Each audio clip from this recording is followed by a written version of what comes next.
Russell Geekie joins us now. He is the Chief of Media Relations for the United Nations Office for the Coordination of Humanitarian Affairs. Thank you so much for joining us, Russell. 1 month later from the cyclone, what are the most urgent needs on the ground right now?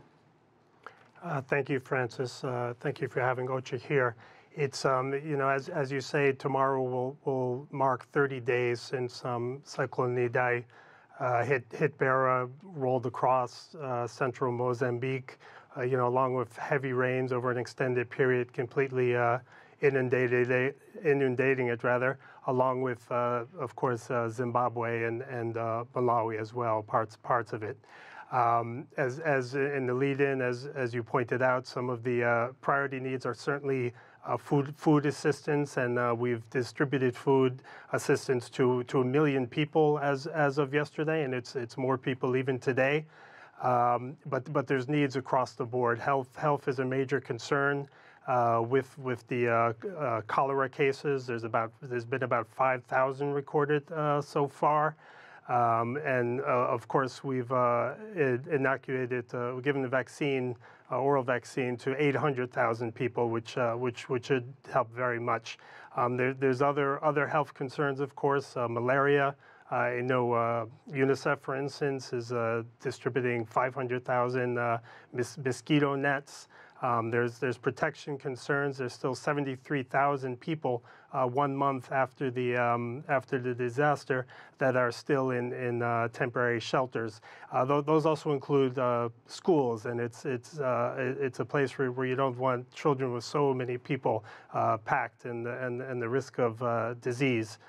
So there's a lot of work to be done. 3 million people in the 3 countries were affected by this, including 1.85 million in Mozambique.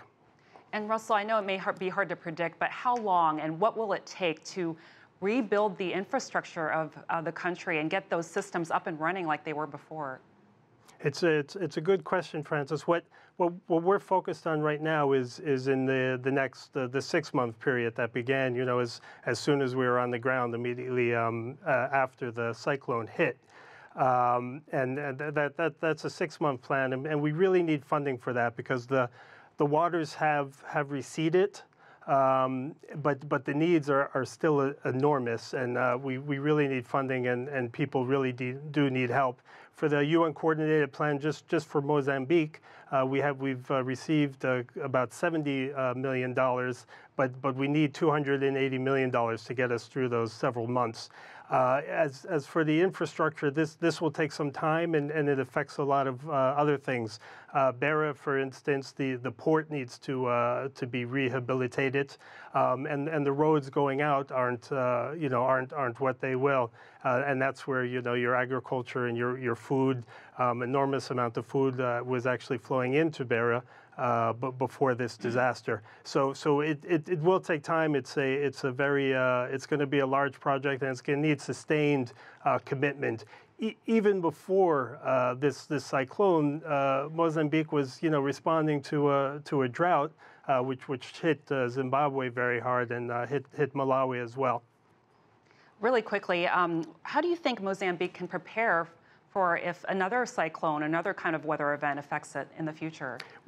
Well, it's something, the heads of UNICEF and WFP were on the ground shortly after this, and one of their messages was, as we all knew, they need to build back better. This, of course, this will take, international financial institution support.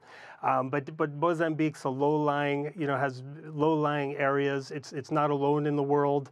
And with climate change, the weather patterns that we see with more really ferocious storms means we really need to invest now in building back better, so that when these shocks hit, they don't have the kind of horrible effects that we're seeing on Mozambique, and we've all seen the pictures of people being plucked off roofs or on the top of stadiums that had water up into the bleachers. So we really need to take that seriously going forward.